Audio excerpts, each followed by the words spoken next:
Good morning, everyone. I hope that you are still excited about all that we were able to accomplish together yesterday. The discussions were very rich and very moving, and I know for me it was really helpful to really think about our history and the founders, the Sisters of St. Joseph, but also how important our educational charge and responsibility to our students are. We are going to spend some time this morning again thinking about our history and the foundation.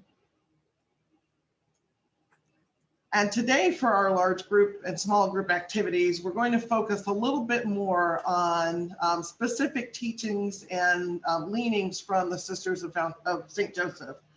Thanks to Martha again for introducing that All May Be One book. What I thought I would do this morning to sort of ground us is to go through some of the important charisms, values, and principles. They are all taken from that book. Some of you, I see Sister Carol Allen, some of you will recognize some of your writings and works. But as we endeavor to move into our small groups to again really think about what does it mean for us to have a legacy and a foundation from the sisters embedded in all of our work, I thought it would be important to pull some of the important traditions from there.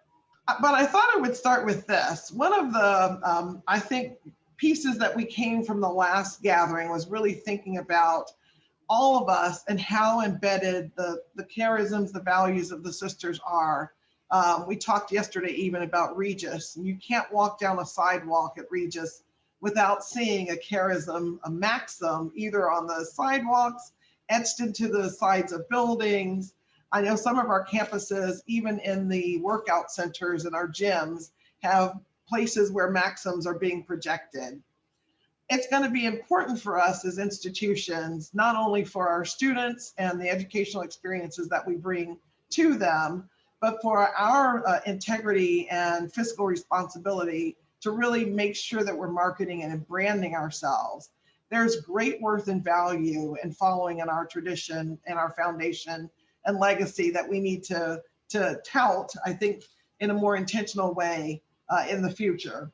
I pulled up some of these. I think I had shared before that I was trained and worked at Loyola, and every student who attends a Jesuit institution can talk about the 5 principles of Ignatian pedagogy. They can all talk to you about the Magis and the more, the sense of holism for their of humankind. The Franciscan tradition has also long been considered around the natural and world and social sciences, and the Benedictines often focus on Catholic thought around work, stewardship, and hospitality. Many of the Benedictine universities tout the importance of community engagement and working in their local communities. I think that we have the same traditions that we can be able to make sure that we are promoting as we look to move forward in our work. So I wanted to start with just a few things that I think as we're thinking about how creatively to pull from the sisters into our work. I'm not going to read all of the consensus statement. It was certainly referred to in our time together yesterday. Andre gave us some examples of really how to think about using components of the consensus statement even in the curricular work. Of course, that sense of the charism and the importance of the love of dear neighbor comes from this consensus statement.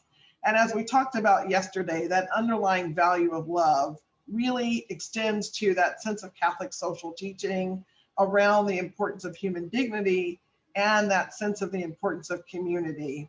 They're really important aspects that I think we need to talk about. At St. Kate's, we're preparing for our new student orientation.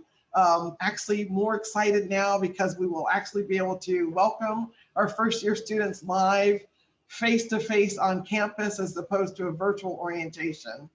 But as we're planning and retooling and thinking about what orientation looks like post-pandemic, that sense of community that comes from understanding the love of dear neighbor without distinction based on the love of God will be even more emphasized as we want our students to really think about their role, their place in St. Catherine, and certainly as a part of a CSJ institution.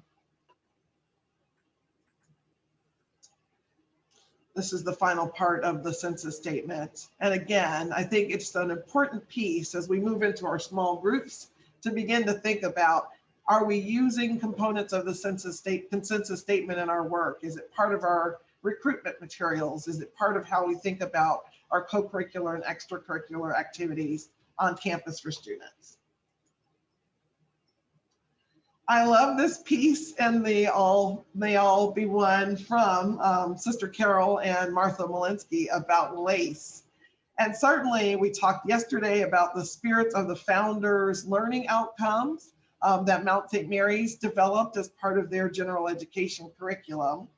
And as we think about the legacy of LACE, I think that there are two important components that both Carol and Martha write nicely about that we should take into account. Really, it's about LACE as that sense of livelihood. It's the beyond the career in terms of self-sufficiency for our students. And I think thinking about how the sisters earned their livelihood through LACE and how that was an important economic development tool for the women that they were trying to empower certainly speaks to us in terms of career outcomes, the importance of self-sufficiency, and the importance of vocational calling for our students. As they write, LACE also serves as that sense of community. It's the interlocking, interweaving sense of coming together. The process of lace making, quilting, if you think about arts and crafts and sewing in that way, also tends to be a very communal and intimate experience. How are we infusing that sense of lace making in our curriculum, in our co-curricular activities, as part of our residence life work with students? Are we building that sense of interconnectedness, not just for our campuses, but also as we think about, again, the infusion of Catholic social teaching and the importance of building community on a global sense for our world. We also have writings about the spiritual practice, and I love the sense of sharing the state of the heart, especially as we think about our ACSSJ values and the sense of connectedness, but also the Catholic social teaching and Catholic intellectual teaching principles around a holistic perspective and approach to our students. This, I think, is a nice example of a type of practice, a pedagogical strategy, a focus to co-curricular activities that we could very easily borrow on our campuses. The practice emerges from that sense of Ignatian spirituality of finding God in all things, and it inspires people to look at ordinary life events and see the deeper spiritual meaning that reveals God through those everyday occurrences.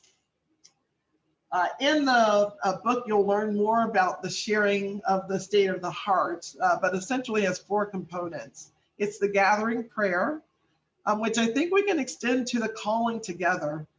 Certainly in a lot of our practices, we will do a call to order in meetings. But if we could think about in the legacy of the sisters in the kitchen, as Andre taught us about yesterday, that we certainly can invite the space for all to gather, to come together in that sense of community and collective bonding.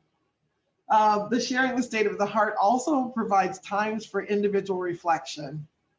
I want to make sure that we have time to go in our small groups. And this is a soapbox that as a provost I could be on for hours, actually probably days. We are now faced with a new generation of learners who are addicted to social media, who are used to communicating in small, short sound bites through text messages.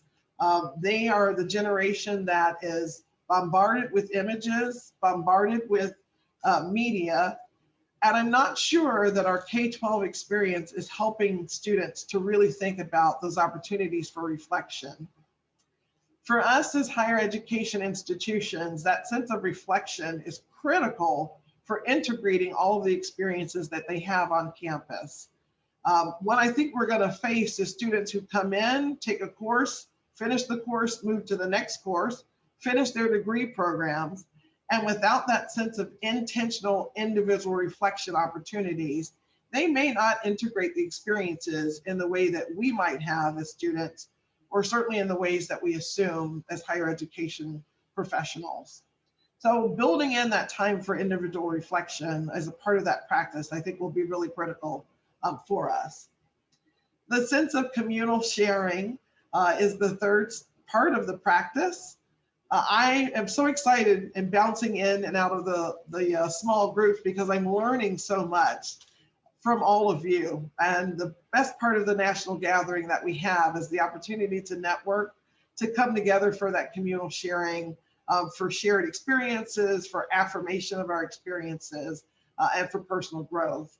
And I think as a part of that practice, we certainly can infuse more opportunities for our students, and actually for all of us as faculty and staff and administrators across our campuses. And then the sharing ends with the closing prayer. And again, I think getting into the practice of coming together, going forth, as you'll have the experience this afternoon, are ways that we can infuse into the co-curricular activities for our students. And then the last piece that I wanted to pull forward are the maxims. There is certainly opportunities across our campuses for the use of the maxims that were developed by Father Jean-Pierre Medali. They are both, they were originally developed for spiritual training and literacy development for the original sisters, only of which 2 could read.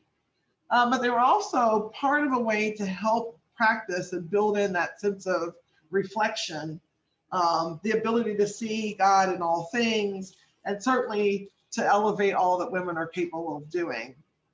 The last part of all may be one highlights some of the 100 maxims, and I think highlights ways that we can begin to use them and infuse them across our campuses. Each of the maxims in the book states the maxim. There are modern translations of many of the maxims. I know that many of our campuses have cards that were distributed to faculty, staff, and students of the maxims. Many of our campuses have reflection times as part of announcements or part of updates where maxims are distributed. Some of our campuses have selected 2 or 3 maxims that really best match student outcomes, are built in as part of the curriculum and the co-curricular activities. And you can use the maxims in a variety of ways. There are reflection questions that often come as a part of extending them. And then many of the campuses are using action plans for the maxims. This is one of my favorites. Reflect on the blessings in your life. Being together with all of you as part of the national gathering has certainly been a blessing for me these last 2 days. And is part of my moments of gratitude to really think about our time together. So those are just a few, I think, of the ways that we think about the legacy of the sisters and the work that they have that would be important for us as we move into our small groups today to really, again, continue to talk about how to infuse them in all of our work. Andre, I'm going to turn it to you now.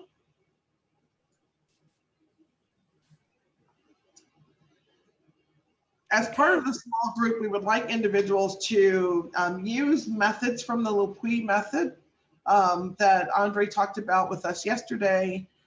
We also want to use this chart as a way to sort of organize our thoughts. So Andre.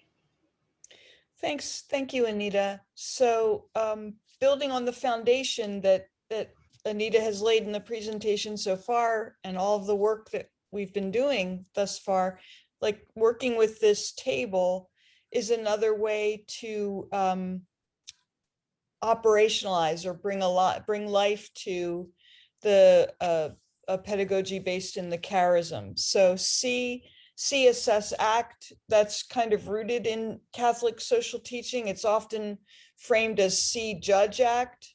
And since judge sometimes people can have some misunderstanding around how to apply that word. So see, assess, act. So and with seeing, it's also can be valuable with students to open up how looking is not necessarily seeing. So seeing that's informed in some way, and that comes in with the assessment. So linking with concepts, with theories. If you're familiar with Bloom's taxonomy, that's a sort of progression toward higher levels, higher meaning more complex and differentiated levels of thinking. I put the basic tags of Bloom's taxonomy into the chat in case anyone could use the refresher.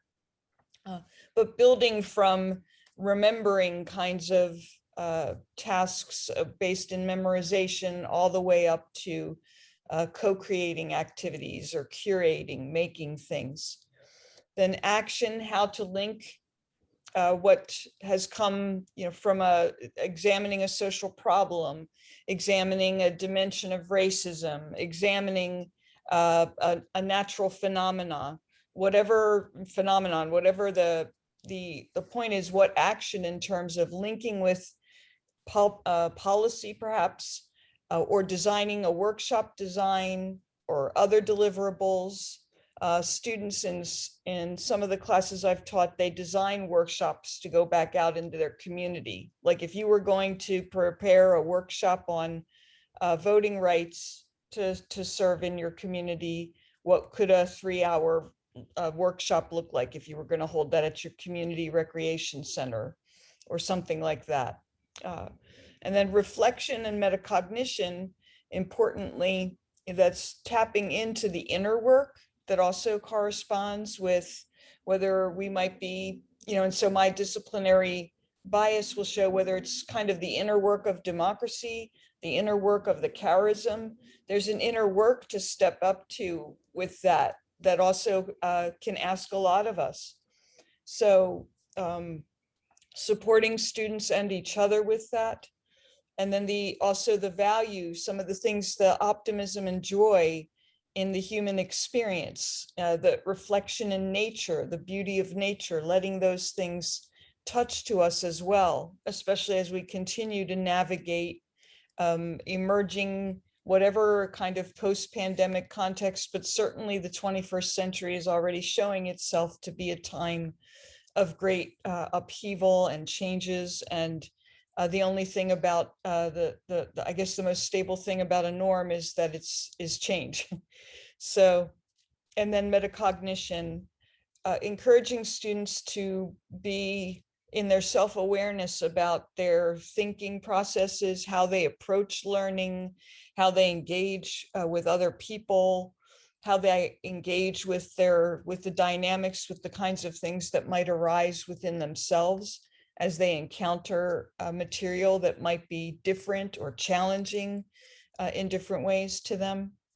And I guess placing this whole chart, if we were to place it all in a kind of vibrating sphere, it's just also with that we carry with us, we have the intentionality that comes from the charism, the consensus statement, the spirit of the dear neighbor. We have a methodology that we can call the L'Appui method that serves, and that it's all sourced in unifying love. So that's the kind of bubble I would draw around the table. And I know we want to keep time. So Anita. That's great. Thank you so much for that. So we are going to now move back into our breakout sessions. All of the facilitators have new questions for us that will build on some of the materials that we presented yesterday as well as today. So I believe Mary will whisk everyone back to their breakout groups. It's the magic of Zoom and waiting to see what happens. So it looks like the groups are returning. Yeah, they had to kick us out because none of us wanted to leave our conversation. Sorry about that. We tried to extend the time. I don't know, President Hayes, if you are taking notes and are extending another invitation to come back to Regis for the next gathering. I would love to welcome you all back to Regis. So why don't we spend some time with feedback from your groups.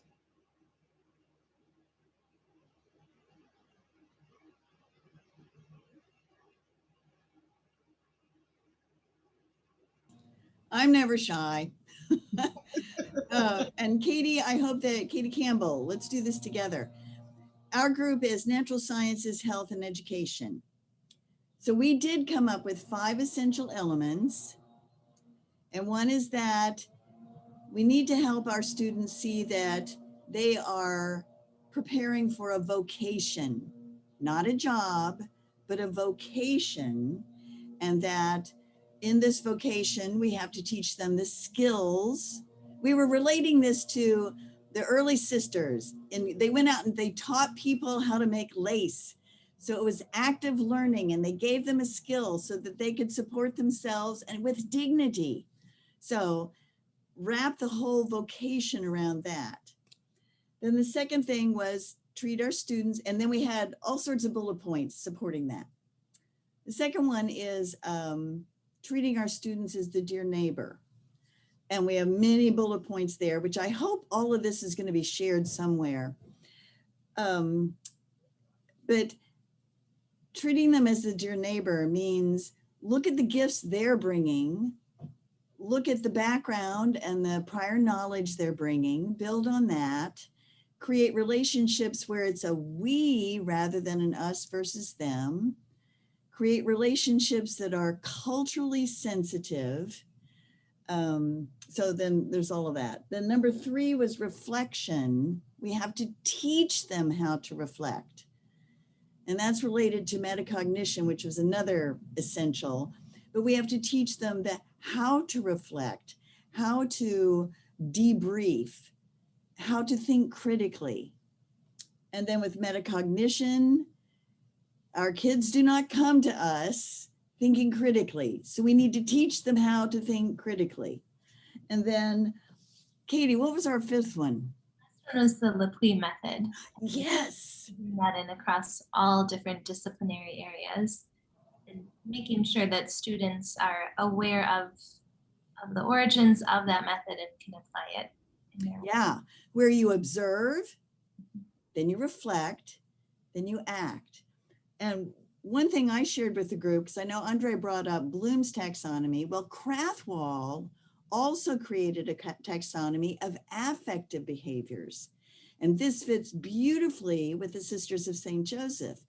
It's first of all, you become aware of something, then you respond to it, then you value it, then you conceptualize it and put it in a greater context.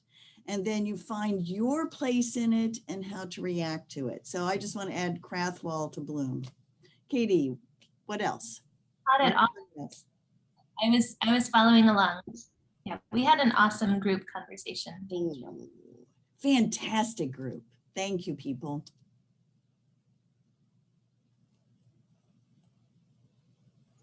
I got to sit in on some of that group discussion, and I love that you all spent some time talking about the changing demographics and the importance of sort of using our CSJ heritage and legacy and values as a way to respond to that, but also then the training and educational needs that our students are having. So it was a great discussion. Thank you for that. Anyone else want to share from their breakout group? Any ideas that came? Provost Thomas, I'd be happy to share our business group. I was great overlap between the one that the group that just talked, and I'll actually put them in the chat, the pieces that we came up with for the 5. Let's see if it did it copy over correctly. Of course not. I'll find that. So we came up with, first of all, the welcoming the dear neighbor. And we thought that that had to include elements of listening and openness. So because we thought that those were pieces that would serve our students well to develop those skills of listening and openness, because it's will help them understand the needs, and it's tied to that Lepuy method that people have been talking about. And then reflection. So not only reflecting before you speak, thinking about what you're going to say before you say it, and then also reflecting on what you learned. So reiterating what you learned and understanding why you learned it, and how it connects to the other things that you learned. And then evaluation, of course, because I think it's just important for us to be able to assess from, and that brings in actually the next one, which could potentially be mixed together, which is critical thinking. So with how everything is interconnected, how we assess something, and we talked a little bit about how we learn how to learn, and that we would like to work on helping students understand that they can learn anything if they break it down, if they think through the steps of the process and go through it from that perspective. And then the last one we had was service and action. So the actual doing. So getting things done, getting our hands dirty, learning from the experience, and really immersing yourself in whatever the process is. Thank you so much for that. A lot of reflection going on in the groups, which I also think is important as we think about that as a skill that we teach our students. I was also struck by some of the conversations around the COVID pandemic and how that's impacting our capacity for reflection and the need for us to be still. So I appreciate, Julie, you sharing everything that the business faculty talked about in terms of that sense of preparedness and helping students with that important skill. I think we have time for another group. I learned from the natural science group that we want to know what the student needs, and that's tie well with, we also want to be a good listener. We thought things through before then we can respond. And also one faculty mentioned about contemplating to ask students to contemplate. That's a good idea because everything is so fast, rushing things through. Nowadays, emphasize multitasking. Your brain cannot do several work at the same time.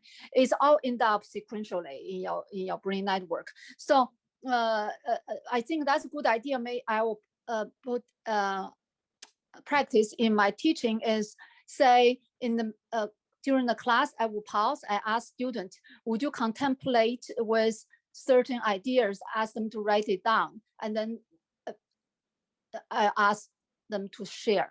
Yeah. Thank you. Great. Thank you for that. Contemplative practices are things that I think we could routinely build into both in our curriculum and coursework, but co-curricular activities as well.